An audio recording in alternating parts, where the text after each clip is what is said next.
이 아침에도 주님의 전에 기도하러 나오신 우리 성도님들을 주님의 이름으로 환영하고 축복합니다. 기도하겠습니다.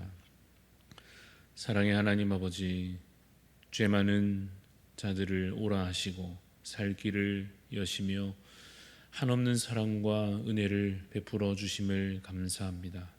사망 아래 놓인 채로 소망 없이 시작된 우리 인생에 복음을 듣게 하시고 믿음에 이르게 하시니 주님 감사합니다. 주신 믿음으로 매일매일 십자가 앞에 나아가게 하여 주시옵소서. 날마다 성령님 의지하며 거룩히 살게 하여 주시옵소서. 주님, 우리 안에 주님의 나라를 이루셔서 인간의 교만과 거짓이 앞서지 않고 하나님의 통치로 가득하게 하여 주시옵소서. 모든 질병 고치시며 상한 마음 회복시켜 주시고 삶의 문제 주 안에서 도움받아서 하나님의 살아계심과 동행하심을 깊이 더욱 알게 하여 주시옵소서. 어제 우리 주일 새가족 초청주일을 통하여서 많은 분들 찾아오게 하시며 주님 들은 말씀 가운데 주님 열매 맺게 하심을 주님 감사합니다. 하나님, 이제 많은 수고와 또 헌신들을 통하여서 이 믿음이 아름다운 열매로 더욱 맺혀져 가며 또한 자라갈 수 있도록 하나님 인도하여 주시옵소서. 함께 한 영혼을 귀히 여기며 사랑으로 섬기는 우리 대양교회가 되게 하여 주시옵소서. 주님, 이 아침에도 주님의 도우심 바라며 나아갑니다. 기도할 때 하나님 그 기도에 응답하여 주시고 주시는 말씀이 참으로 우리의 심령에 아름답게 새겨질 수 있도록 주님 우리에게 말씀하여 주시옵소서. 감사를 드리며 살아계신 예수 그리스도 이름으로 기도드리옵나이다. 아멘. 이사야 1장입니다. 오늘부터 새롭게 함께 읽는 구약 성경 이사야서 1장 1절부터 20절까지 말씀입니다. 이사야 1장 1절에서 20절까지 말씀 한 절씩 교독하여 읽겠습니다. 유다 왕 우시아와 요담과 아하스와 히스기야 시대에 아모스의 아들 이사야가 유다와 예루살렘에 관하여 본 계시라. 하늘이여 들으라, 땅이여 귀를 기울이라. 여호와께서 말씀하시기를 내가 자식을 양육하였거늘 그들이 나를 거역하여도다. 소는 그 임자를 알고 나귀는 그 주인의 구유를 알건만은 이스라엘은 알지 못하고 나의 백성은 깨닫지 못하는도다 하셨도다.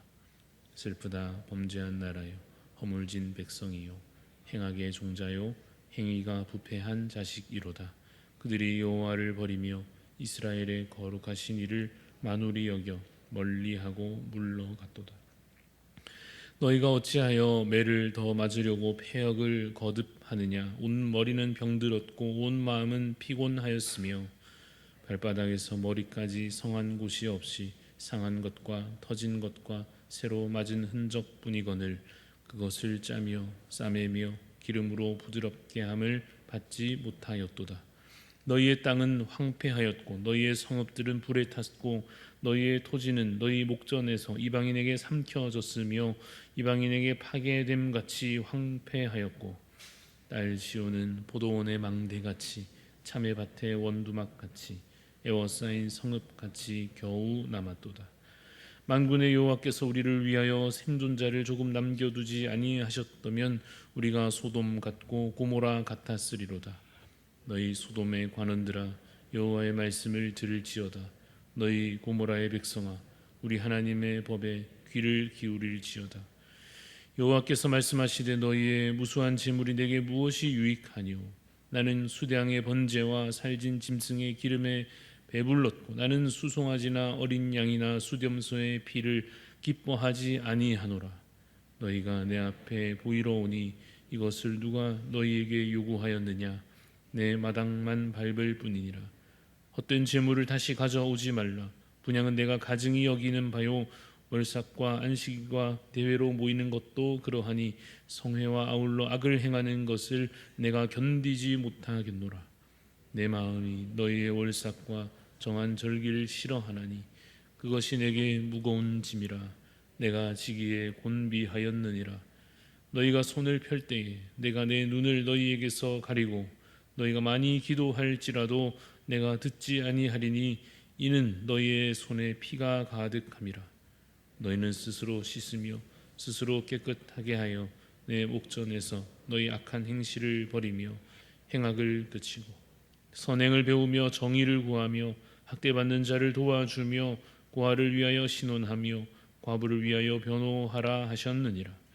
여호와께서 말씀하시되 오라 우리가 서로 변론하자. 너희의 죄가 주홍 같을지라도 눈과 같이 희어질 것이요 진홍같이 붉을지라도 양털같이 희게 되리라.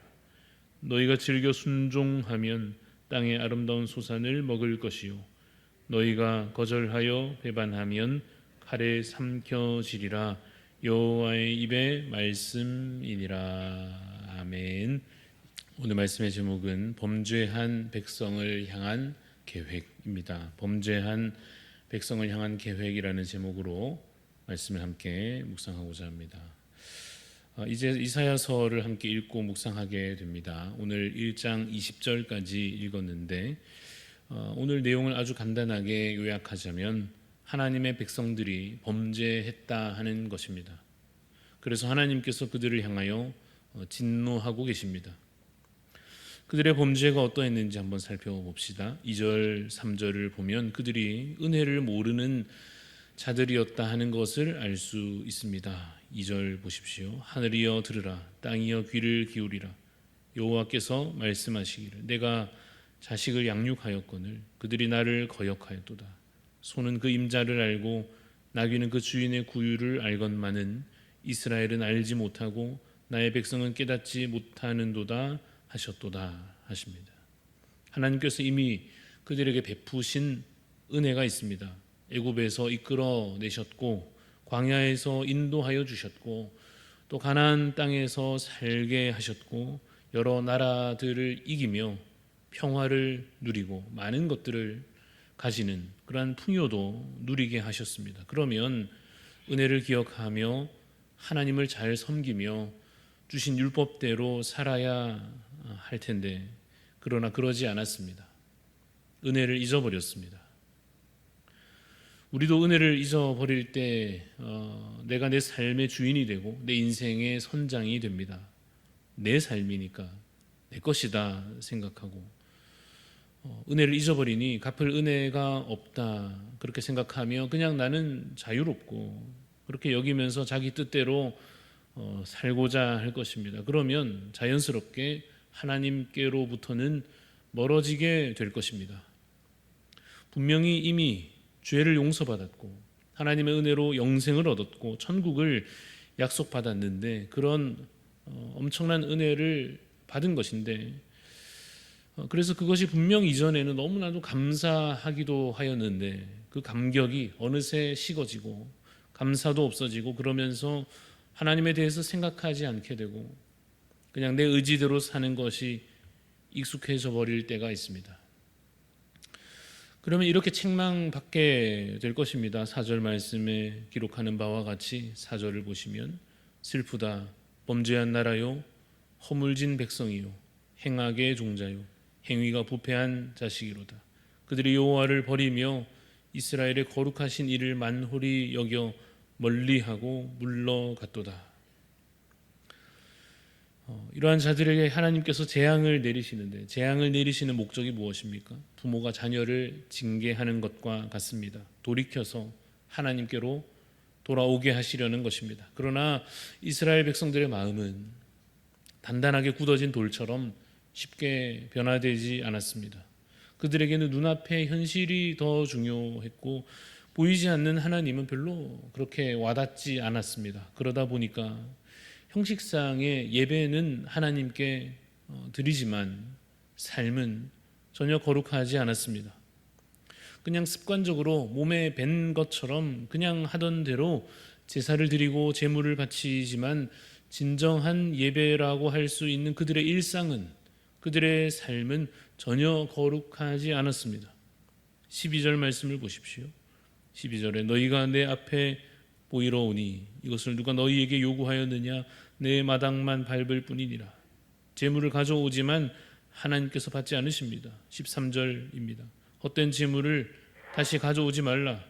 분향은 내가 가증히 여기는 바요. 월삭과 안식일과 대회로 모이는 것도 그러하니 성회와 아울러서 악을 행하는 것을 내가 견디지 못하겠노라. 15절 말씀, 너희가 손을 펼 때 내가 내 눈을 너희에게서 가리고 너희가 많이 기도할지라도 내가 듣지 아니하리니 이는 너희의 손에 피가 가득함이라 하십니다. 하나님께서 가장 기뻐하시는 것이 우리가 하나님을 진정으로 예배하는 것입니다. 그런데 그 예배를 하나님께서 왜 지금 받지 않으시고 거절하십니까? 그 예배자들의 마음이 전혀 진실하지 않았기 때문입니다. 진실한 마음이라면 하나님을 경외하고 하나님을 사랑하는 것이 정말 그들의 진심이었다면 그들이 공적인 예배만이 아니라 일상이 거룩해야 했습니다. 그러나 그들의 일상의 모습은 어떠했는지 16절, 17절을 통해서 엿볼 수 있습니다. 16절에 너희는 스스로 씻으며 스스로 깨끗하게 하여 내 목전에서 너희 악한 행실을 버리며 행악을 그치라 하십니다. 17절에 선행을 배우며 정의를 구하며 학대받는 자를 도와주며 고아를 위하여 신원하며 과부를 위하여 변호하라 하십니다. 그들의 일상이 어떠했습니까? 악한 행실로 더럽혀져 있었습니다. 정의를 상실했고 약자를 괴롭게 하였고 이방인과 전혀 다를 바가 없었습니다. 율법에서 멀리 떠난 삶이었습니다. 하나님은 속지 않으십니다. 겉으로 드러나는 형식이 아무리 그럴듯해도 하나님은 그 속에 있는 마음의 중심을 아십니다. 예배가 진정한 예배가 되기 위하여서는 형식이 갖춰지기 전에 마음의 중심이 갖춰져야 할 것입니다. 가끔 우리는 우리 자신을 속이기도 합니다. 이만하면 예배를 잘 드리고 있다고 생각하게끔 우리가 우리 자신을, 자기 자신을 속일 때가 있습니다. 예배를 드리는 횟수가 많아지거나 내가 예배에서 어떤 역할을 맡게 되거나 할 때 내가 드리는 예배가 꽤 괜찮을 거라고 생각하곤 합니다. 그러나 횟수의 많고 적음보다 더 중요한 것은 한 번이라 할지라도 정말로 마음을 다하여서 예배를 드리느냐 하는 것입니다. 아무리 예배 시간에 어떤 역할을 맡아 섬긴다 해도 찬양을 하러 앞에 선다든지 반주를 한다든지 심지어 설교를 한다든지 하더라도 자신은 예배에 오히려 실패할 수도 있습니다. 왜냐하면 예배를 잘 드리는 것은 단순히 얼마나 수고했는가에 달려있지 않기 때문입니다. 마음의 진실함이 중요합니다. 정말로 하나님을 경외하고 하나님을 사랑함으로 찬양을 부르고 기도를 드리고 말씀을 들으며 그렇게 반응하는 것, 그리고 준비한 예물을 하나님 앞에 그러한 마음으로 드리는 것, 그것이 예배의 본질입니다. 마음의 진실함이 사라지고 하나님에 대한 경외함도 사랑함도 사라진다면 사실은 다 소용없다고 해도 과언이 아닙니다. 이스라엘 백성들은 하나님 앞에 진실한 마음을 잃어버렸습니다. 그들은 말씀에서 멀어져 버렸습니다. 삶은 더럽혀졌고 예배도 마찬가지로 더럽혀졌습니다. 하나님은 그 더럽혀진 예배를 받지 않으셨고 하나님의 재앙이 그들 가운데 덮여졌습니다. 나라가 이제 멸망으로 향해 가고 있습니다. 북이스라엘은 훨씬 더 일찍 멸망의 길로 달려가고 있습니다. 남유다 백성들은 이제부터라도 정신을 차리고 귀를 기울여야 했습니다. 이사야 선지자를 통하여서 전달되는 그 메시지에 담긴 하나님의 탄식과 진노와 그 책망하심에 귀를 기울여야 했습니다. 그래야 돌아올 수 있습니다. 선지자는 계속 외치고 있습니다. 돌아오는 길은 이 길이라고, 이 길로 어서 돌아오라고 외롭게 백성들에게 외치고 있습니다. 그런데 그들의 마음이 바뀌기도 전에 하나님은 회복의 날을 미리 계획하고 계십니다. 아직 그들의 행실이 충분히 바뀌기도 전에 하나님은 그들을 고치시고 구원하실 계획을 이미 가지고 계십니다. 18절 말씀입니다. 여호와께서 말씀하시되 오라 우리가 서로 변론하자. 너희의 죄가 주홍 같을지라도 눈과 같이 희어질 것이요 진홍같이 붉을지라도 양털같이 희게 되리라 하십니다. 택하신 백성들을 향한 하나님의 생각은 평안입니다. 재앙이 아닙니다. 비록 재앙을 내리실지라도 그 가운데서도 하나님의 마음은 평안과 회복을 향하고 계십니다. 그는 구원의 하나님이시요 우리를 살리시는 이시요 그 사랑과 긍휼이 한이 없으시기에 그 무엇도 우리를 그의 사랑에서 끊을 수는 없습니다. 납득이 잘 되지 않을 만큼, 이해가 되지 않을 만큼 하나님의 은혜는 크고 넓고 강력합니다. 그 은혜로 우리 죄는 다 갚음이 되고 다 가려지고 다 용서받습니다. 하나님은 그 구원에 대한 계획을 하나하나 다 세우고 계십니다. 뭔가 갑자기 반전처럼 주어진 이 약속은 이사야서를 계속 읽어가다 보면 여러 번 반복해서 또 나오게 될 것입니다. 비록 범죄하였지만 그래도 하나님께서 반드시 구원하신다고 하는 이 놀라운 약속, 그 하나님의 계획을 이 예언서를 읽는 동안에 똑똑히 확인하실 수 있기를 바랍니다. 그래서 결국에는 주님의 백성들이 누리게 될 복과 우리가 이어받은 그 믿음의 유산에 대하여 더욱 확신하며 믿음으로 주님의 재림을 또한 주실 천국을 사모하는 우리 대한가족들 다 되시기를 바랍니다. 오늘 우리에게 필요한 것이 두 가지가 있습니다. 회개와 감사입니다. 오늘도 여전한 우리의 죄에 대한 회개가 있기를 바랍니다. 또한 약속된 구원에 대한 감사가 풍성히 있기를 간절히 소원합니다. 기도하겠습니다. 하나님 아버지, 주님 앞에 범죄한 백성 되어서 받은 은혜를 잊어버린 채, 주신 말씀을 잊어버린 채로 어느새 내 생각을 앞세워 살며 세상과 별로 다를 바 없는 인생을 살고 있다면 하나님, 다시 우리의 마음을 이 말씀을 통하여 돌이켜 회개하게 하여 주시옵소서. 성령을 따라 행하기를 사모한다 하면서도 매 순간마다 내 생각을 잣대로 삼아 길고 짧은지 대보며 내게 좋은지 안 좋은지 따져보며 그저 나에게 유익인지 아닌지 살피려 하는 우리의 교만과 탐욕을 주님 용서하여 주시옵소서. 참으로 다시 겸손히 십자가 앞에 나아가게 하여 주시고 성령님을 의지하는 마음을 우리에게 회복하게 하여 주시옵소서. 그래서 주님, 오늘 주신 이 하루도 인간의 탐욕으로 채워지지 않도록 하나님 주의 은혜로, 그 은혜에 대한 감사로 가득 채워지는 복된 하루가 될 수 있도록 하나님 우리의 삶에 찾아와 주시고 다시 우리 가운데 임재하여 주시고 우리의 삶을 붙잡아 주님 주관하여 주시옵소서. 감사를 드리며 살아계신 예수 그리스도 이름으로 기도합니다. 아멘. 하늘에 계신 우리 아버지여, 이름이 거룩히 여김을 받으시오며 나라가 임하시오며 뜻이 하늘에서 이루어진 것 같이 땅에서도 이루어지이다.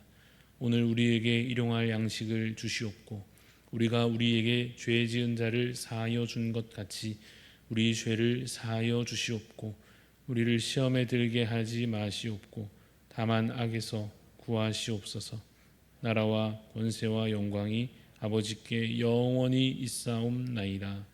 아멘. 오늘 우리 기도하실 때 새로운 시민교회 그리고 박성광 목사님 위해서 기도합니다. 장애 아동들의 치료를 위해서 기도해 주시고 교육부서 사역도 감당해낼 수 있는 교회 될 수 있도록, 또 예배당 수리가 잘 되어 예배에 지장이 없도록 기도하는 우리 새로운 시민교회와 섬기시는 우리 박성광 목사님 위해서 기도해 주시고 또 각자 하나님 앞에 간절한 마음으로 기도하며 나아가겠습니다.